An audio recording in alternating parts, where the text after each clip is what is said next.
Hello, booktubers and book lovers everywhere. This is the Christian edition of the book acquisitions video. I just put out a 25-minute video all about the books that I have recently received that were not Christian, and this book has 17 Christian books in it, so I thought I'd save them for a separate video, especially considering that a lot of my viewers, I guess, are not Christians and probably wouldn't have that much interest in what I have got here. I was at a Christian bookstore in Medford, and while I was there, I put in my name for a contest they were having, and lo and behold, a few days later, I got notified that I won the contest.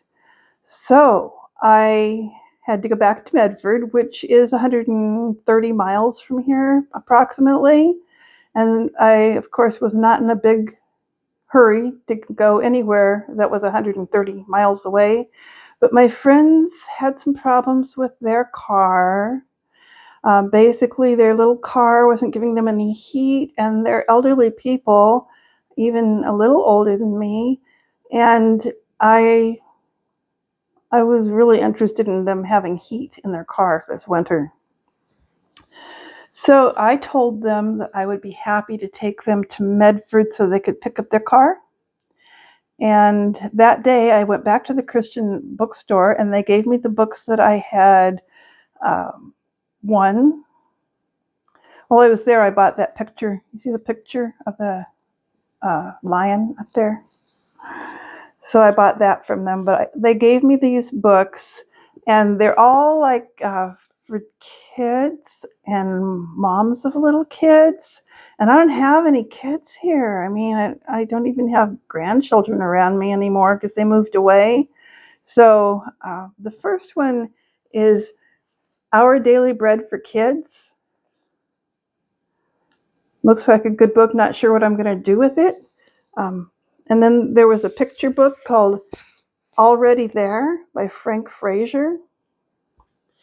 And there is a devotional book for moms that says Moments of Peace for Moms. Well, I am a mom, but I don't really want a devotional for moms. I'm reading a different devotional, which I'm going to be showing you in a few minutes.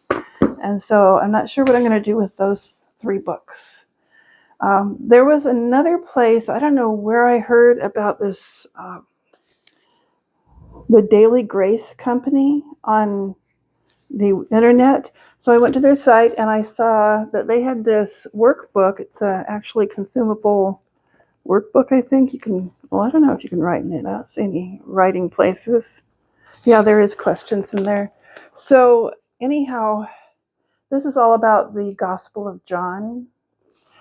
So I am thinking, I'm going to be doing that Christian, what is it called? Christian Studies Challenge this year, and one of the months is supposed to be for a book about the Gospels. So I'm going to be using this book during that month. And then I'm hosting, I've only got half of it here. Where's the other half? There it is. Okay. I'm hosting a Bible study here in my home, and I told people to bring a book they thought would be nice for us to read together. And one of the ladies brought this one. It's by Max. I always forget whether it's Lucado or Lucado. Probably I don't know. Anyhow, he has videos here. If you go to his videos, he'll say his name, and then you'll know how to pronounce it. But of course, I did not do that in preparation for this video, so I don't really know. This book is out of print, actually. I bought four used copies, and they're for us to read during the Bible study. So it has three of his books. This man, Max, whatever his name is, Max, he writes books one after the other. He's one of those Christian pastors that, I don't know, writing is part of his thing that he does normally all the time, I guess.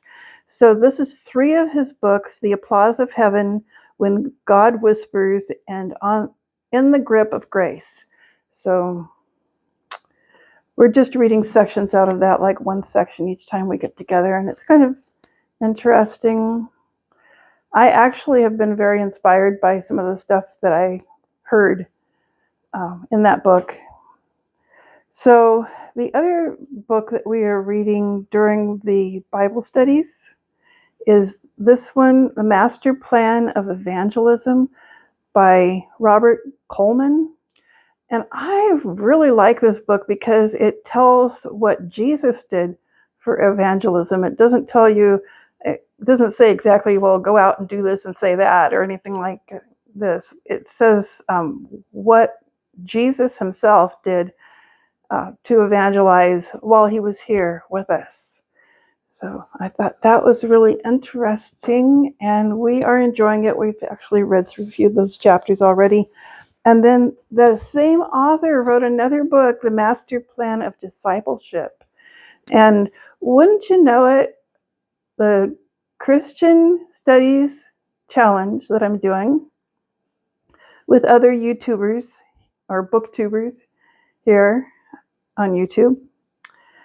This one is about what the apostles did, like through the book of Acts, the things that they did for discipleship, and really looking forward to reading that. Okay, so I was going to say the Christian Studies Challenge does have a month devoted to discipleship. So I will be reading this book then. And this is also not a new book. Put that aside. This one I ordered, The Heart of the Artist. I thought it was going to be about art. It's not about art. This was actually written for people who were like performing in praise bands in churches. So I don't know, it just bothers me when they call musicians artists. I mean, why doesn't it just say the heart of the musician, and then I wouldn't have bought it? But I might read it anyhow. I do create music. I just bought a dulcimer, of all things, something I've been wanting for 50 years. And the thing is, I'm not going to be performing publicly. It's not that kind of a thing, but okay, I'm possibly going to read this. It says, a character building guide for you and your ministry team. So then this one is the one I'm going to be reading in January for the Christian Studies Challenge. And the January topic is hermeneutics, and this is a book about hermeneutics. So possibly at the end of January, I will be able to tell you more about what that means. Yep. This one is my new devotional that I got recently. New Morning Mercies. I saw a lot of people on Facebook recommending this one, and I got it, and I really like it. There's one page to read each day, and at the bottom of the page there is a Bible section to read, and I just am getting a lot of wisdom and good thoughts and information from this book. It is by Paul David Tripp, and I recommend it. Now then, a story. Okay, last July I had a birthday, and my sister actually watches this channel at times. So she heard me say that I wanted to know more about early Christian history, and she bought me a couple of books. How about that?